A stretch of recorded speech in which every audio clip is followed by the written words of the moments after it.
Pertanyaan, identitas apa yang paling mendefinisikan dirimu saat ini? Dan apa yang terjadi ketika identitas itu runtuh? Kamu mungkin memandang dirimu sebagai karyawan hingga tiba-tiba kamu di PHK. Kamu mungkin menganggap dirimu sebagai pasangan yang suportif hingga hubungan itu berakhir. Kamu mungkin melihat dirimu sebagai pebisnis hingga bisnismu bangkrut. Sekilas, kamu hanya kehilangan pekerjaan, hubungan, atau bisnis. Tapi lebih dari itu, kamu juga kehilangan momentum untuk membangun cerita hidup yang kamu inginkan. Kamu kehilangan tujuan yang membuat hidupmu bermakna. Dan tentu saja, kamu kehilangan gambaran yang membuatmu merasa, ini adalah aku. Di momen sulit itu, kebanyakan dari kita tidak berhenti dan bertanya, jika bukan lagi karyawan, pasangan, atau pebisnis, lalu siapa aku sekarang? Kita hanya merasa kecewa, tidak bersemangat, dan kita tidak tahu kenapa. Yang membuat ini semakin rumit adalah saat kita melihat orang lain bisa bangkit lebih cepat. Mereka tampak bisa melanjutkan hidup dan menemukan arah baru. Sementara kita masih terjebak dalam masa lalu dan berharap semuanya bisa kembali seperti semula. Apa yang kita lewatkan? Apakah memang ada cara untuk melanjutkan hidup dengan lebih mudah setelah momen menyakitkan? Yang mengejutkan, jawabannya bisa kita temukan dalam ilmu ekonomi.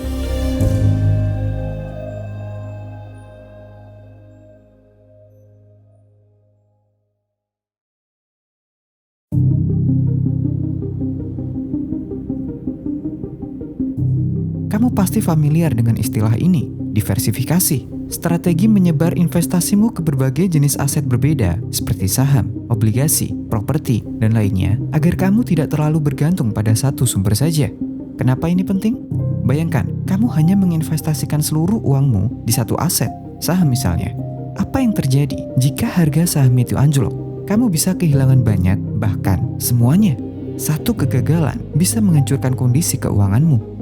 Situasi menjadi berbeda jika kamu menyebar investasimu ke berbagai aset. Jika satu aset merugi, aset lain yang stabil atau untung masih bisa membantumu berada dalam jalur tujuan keuanganmu. Dengan kata lain, diversifikasi bisa mengurangi resikomu untuk gagal sepenuhnya dan lebih tahan banting saat pasar sedang tidak bersahabat. Menariknya, kita bisa menggunakan konsep yang sama untuk melewati masa sulit dalam hidup kita. Pertanyaannya, jika dalam investasi kita menyebar uang ke berbagai aset, apa yang harus kita sebar untuk membantu kita move on lebih mudah? Jawabannya adalah identitas. Tunggu, bukankah kita sebenarnya sudah memiliki beragam identitas? Kita adalah teman, anak, karyawan, pasangan, dan mungkin identitas lainnya. Iya, tapi pertanyaan lanjutan yang harus kita jawab adalah, apakah kita benar-benar merawat semua identitas itu dengan cara yang sama? Kenyataannya, tidak selalu. Tanpa disadari, beberapa dari kita menaruh lebih banyak usaha hanya pada satu identitas.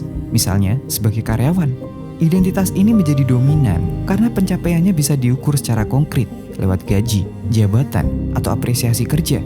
Sementara identitas lain seperti teman, anak, atau pasangan seringkali hanya dijalani seadanya. Selama tidak ada masalah, kita merasa tidak perlu berbuat lebih.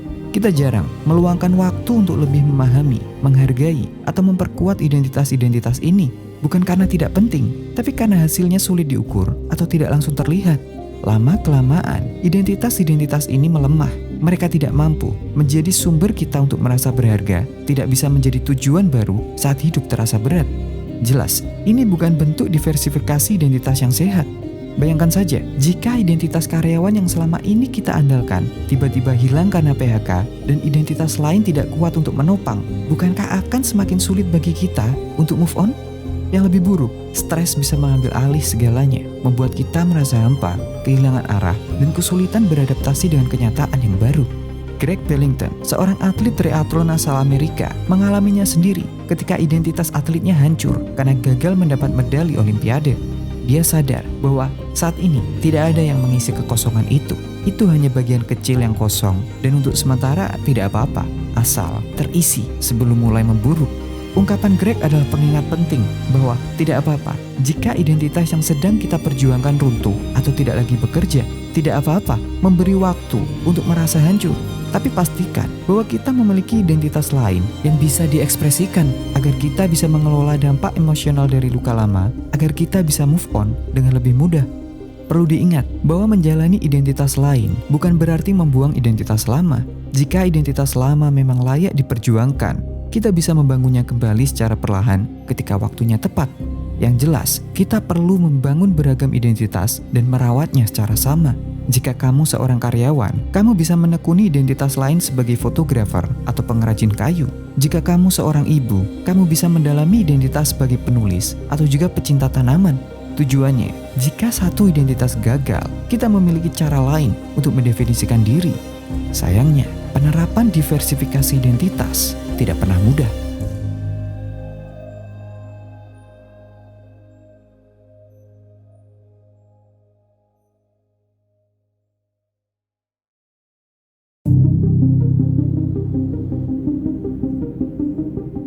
Perhatikan ini, tidak semua orang memiliki kemewahan untuk mengubah gaya hidup mereka.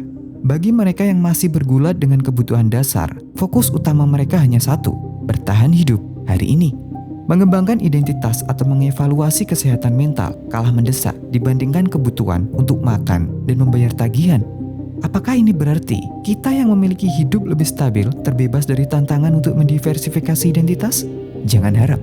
Tantangan pertama dalam mendiversifikasi identitas adalah sempitnya standar sosial yang berlaku. Kita hidup di tengah budaya yang seringkali menilai orang dari hal-hal yang terlihat, barang bermerek, jumlah followers, gelar, atau jabatan. Tidak heran jika identitas seseorang pun ikut dinilai dengan ukuran yang sama. Jika identitas kita tidak memenuhi standar itu, identitas tersebut cenderung kurang dihargai. Contohnya, seseorang yang beridentitas pengusaha akan lebih mudah mendapat respect daripada seseorang beridentitas pecinta alam. Dan tidak menutup kemungkinan kondisi ini akan melahirkan tantangan berikutnya. Tinggal di lingkungan yang hanya menghargai apa yang terlihat, pada akhirnya membentuk cara kita memandang identitas. Kita tidak lagi bertanya, apakah identitas ini bisa membantuku di masa sulit? Tetapi bertanya, apakah orang lain akan terkesan dengan identitas ini? Kita merasa enggan mengusahakan identitas baru jika itu tidak bisa memberi kita validasi. Alhasil, kita menyepelekan serunya mengombinasikan warna ketika melukis. Kita melewatkan leganya menuangkan emosi dengan menulis jurnal. Kita mengabaikan puasnya mengucapkan satu kalimat utuh ketika belajar bahasa asing. Apakah ini selesai? Belum. Meskipun lingkungan kita bisa menghargai keberagaman identitas, meskipun kita memiliki keinginan kuat untuk mengeksplor identitas baru, ada penghalang lain yang membuat perjalanan kita sulit. Apa itu? Sistem atau cara dunia ini bekerja. Ini mulai dari model pendidikan yang menekankan nilai daripada cara berpikir kritis, budaya kerja yang memaksa produktivitas tanpa henti, hingga struktur sosial yang mempertahankan ketimpangan kekuasaan dan upah. Ironisnya, kebanyakan dari kita hidup dalam sistem seperti ini. Dan seperti yang kita ketahui, sistem ini sangat menguras energi secara fisik dan emosional. Jika seperti itu, coba pikirkan ini. Bagaimana seseorang mampu mengeksplorasi identitas baru sebagai ilustrator jika budaya kantornya membuatnya tertekan dan stres setiap hari? Bagaimana seseorang sanggup mengembangkan identitas baru sebagai penari jika model pendidikan yang dia jalani menguras tenaganya? Bahkan, sekalipun kita masih memiliki energi yang cukup, waktu yang tersisa tidak selalu mendukung. Entah itu habis karena perjalanan pulang yang jauh, lembur yang tidak dibayar, atau tugas yang terus bertambah. Bisa dipahami jika kemudian banyak dari kita memilih jalan yang lebih mudah, mengonsumsi konten hiburan di media sosial. Itu terasa jauh lebih ringan daripada mengupayakan identitas baru dari nol, kan? 3 tantangan ini hanyalah sebagian dari banyak tantangan yang ada. Semuanya membuat proses membangun identitas baru terasa sulit. Tapi sulit bukan berarti tidak mungkin. Jadi, apa yang bisa kita lakukan?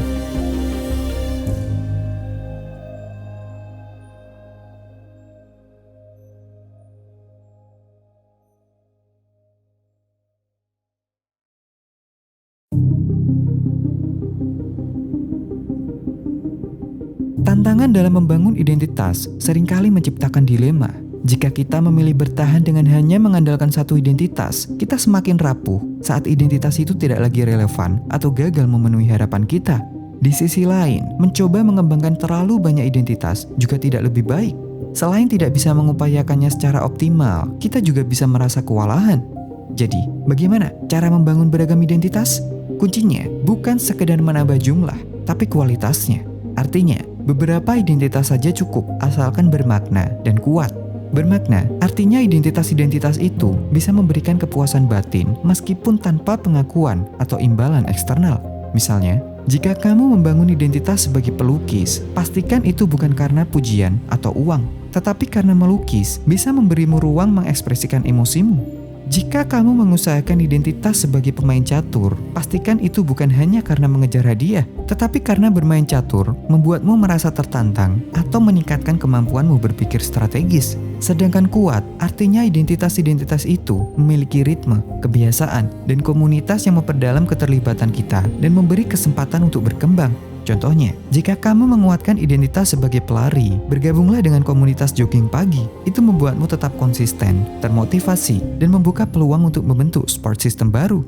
Jika kamu mengupayakan identitas sebagai musisi, bermainlah dalam sebuah band atau tampillah secara rutin di sebuah kafe. Ini bisa menjaga semangatmu berkarya, sekaligus memberimu ruang baru untuk merasa didengar dan dihargai. Dengan memiliki beberapa identitas yang bermakna dan kuat, kita punya lebih banyak cara untuk terhubung dengan diri sendiri, orang lain, dan apa yang kita butuhkan ketika dihadapkan pada momen sulit. Atau dengan kata lain, identitas-identitas ini bisa menjadi cadangan dukungan emosional saat satu identitas kita runtuh. Meskipun tantangannya tidak mudah, itu bukan alasan untuk tidak berbuat apapun. Kita bisa mulai dari hal yang paling dekat dengan kita, dari minat lama yang ingin kita hidupkan kembali, atau dari identitas lama yang dulu pernah gagal tapi masih mempunyai arti. Tidak perlu terburu-buru atau muluk-muluk, kita cukup melakukannya dengan semampu kita. Bahkan, jika waktu untuk mendalaminya hanya sebentar, itu tidak menjadi masalah.